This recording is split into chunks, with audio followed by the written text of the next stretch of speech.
You ask Tiger to solve. This deals with linear equations with one unknown. The final result is z equals 1 over 4. Let's solve it step by step. Group all z terms on the left side of the equation.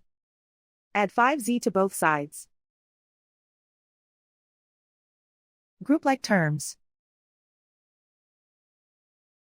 Simplify the arithmetic. Group like terms. Simplify the arithmetic. Group all constants on the right side of the equation. Subtract 1 from both sides. Simplify the arithmetic.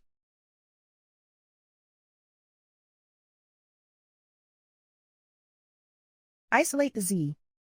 Divide both sides by 8. Simplify the fraction. Find the greatest common factor of the numerator and denominator. Factor out and cancel the greatest common factor. And so the final result is z equals 1 over 4.